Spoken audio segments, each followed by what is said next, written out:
À vous, aujourd'hui, samedi 5 juin. Alors aujourd'hui, on a eu de la chance, c'est un peu couvert, il fait un peu beau. Ça change des trompes d'eau qu'on s'est pris hier, hier sur la région parisienne, je sais qu'en province aussi. Donc à ceux qui sont un peu dans la gadoue, bon courage pour le nettoyage. En tout cas, bon, aujourd'hui c'est l'anniversaire de monsieur Nico McBrain.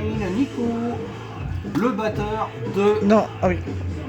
Le batteur excuse-moi. de Iron Maiden. Voilà. Qui avant était dans Trust, notre groupe national, et qui avant a joué aussi avec Pat Travers sur plusieurs albums.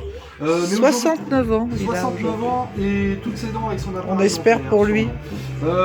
Aujourd'hui, on va parler gros rock américain, bien cradingue, qui va plaire aux fans de Rostatu, de AC/DC, de Ramones, de Motorhead et tout ça. On va parler des Nashville Pussy comme c'est sur ma casquette et mon t-shirt. Donc les Nashville Pussy, groupe formé en 1996, donc au siècle dernier, par monsieur Blaze Cartwright, qui venait d'un... Non, pas Blaze, Blaine. Blaine, je n'y arriverai toujours pas. Blaze, c'est d'ailleurs c'est Bélé de Maiden. Donc monsieur Blaine, avant, a officié dans un groupe de punk rock'n'roll country très bien burné qui s'appelait les Nine Pud Hammer. Ils ont vraiment écumé les scènes punk, garage, rock américaines, les conventions de truckers, de custom et tout ça, bikers et j'en passe.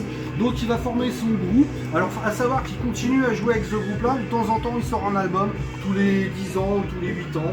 En tout cas voilà. Donc il vient de ce groupe-là et avec, comment dirais-je, avec la pulpeuse writer Suzy et guitariste cheveux frisés, les petits poumons.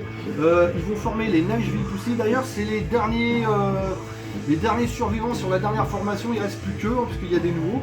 Et à l'époque, il y avait aussi Jeremy Thompson, qui avait une bonne frappe de batterie à la Phil Rudd, je dirais. Et puis, bien entendu, la célèbre Corey Park, grande blonde de 2 mètres, qui faisait tourner la tête à Lemmy. Elle va partir, donc elle va faire les 2 premiers albums, et après, en gros, prise de tête, d'argent, problème de produits.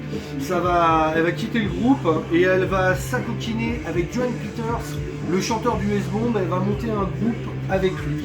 Voilà, ça c'était la petite histoire de Corey. Et elle a fait aussi un autre groupe de psycho avec le révérend je ne sais plus quoi. Enfin passons, vous tapez Corey Park sur Discord, vous trouverez. Donc voilà, donc ils vont sortir un premier album sur Mercury. Juste avant, pardon, ils ont sorti donc le 96-97, 3,45 tours, donc celui-là. Voilà, donc ça c'était l'image, hein, voilà. Alors à première vue sur cette pochette là, ce n'est pas Corey Park. Corey Park, elle est là en brune. Ça c'est une photo d'une pin-up des années 50-60 qui a été retouchée. En tout cas voilà, donc Nashville Pussy, on est dans... ça sent la bière, ça sent le Jack Daniels, ça prend un soupçon du rock sudiste un peu, c'est du rock, de la country et du gros rock, les Ramones, la Motorhead et AC/DC. Tu mets ça dans un shaker avec un chanteur qui fume et qui boit du Jack, donc avec une voix bien éraillée, bien cassée, et ça envoie le boulet. Ils vont sortir donc ce premier album, Let Them Eat Pussy, qui d'ailleurs à l'origine sera censuré, emballé dans un truc gris, et je vais vous montrer la pochette. Je vais essayer de pas faire un drame comme avec mon poster d'Iron Fist. Donc voilà, donc là vous avez la guitariste et Corey avec 2 messieurs qui sont en train de faire, vous le devinez, on va pas en parler sinon ça va être censuré. Et donc c'est ça aussi qui va faire le charme de ce groupe là. Donc voilà, ça va titiller les métalleux, les punk rockers et les rockers, voilà. Donc avec cet album là d'ailleurs, ils vont aux États-Unis faire la première partie de Marilyn Manson, à la grande apogée de Marilyn Manson. Malheureusement, c'est pas le même style de musique. Il y a vraiment, bon, eux ça va leur permettre de tourner, hein, de se faire, et après ils vont signer sur un autre label, puis un autre, puis un autre.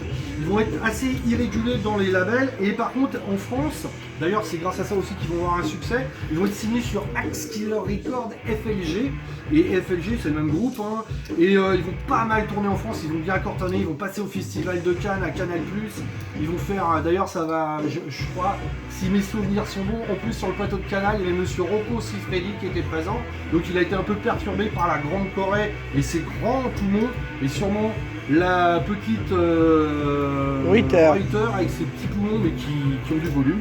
Ça c'était le charme parce qu'il y a quand même un vilain au milieu avec sa casquette de trucker, sa moustache, avec sa voix éraillée et les deux pin-up de chaque côté là, une de chaque côté.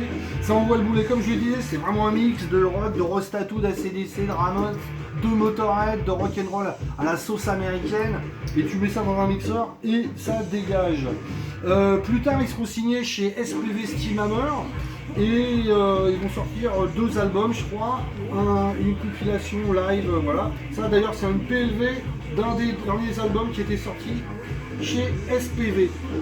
Plus tard ils vont signer sur EAR Music et V-Records, le label français, et ils vont sortir cet album. C'est l'album qu'on écoute derrière, Pleased to Eat You. D'ailleurs, nouveau membre du coup maintenant, puisqu'il y a un nouveau batteur qui s'appelle Ben Thomas, et sinon il y avait la dernière bassiste depuis un certain moment, Bonnie Buitrago. Voilà. Alors on va revenir sur la petite histoire des bassistes. Quand Corey va partir, elle va être remplacée par Trezé Almazan, qui va partir sur un groupe qui s'appelle Jane Lee Hooker. Et ensuite, il y aura Karen Kuda qui va rester pendant un moment. Voilà.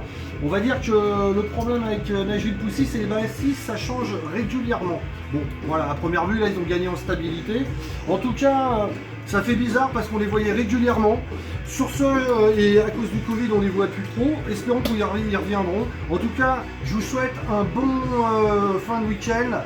La bise, ciao, bon rock'n'roll, bonne bière, bonne jack.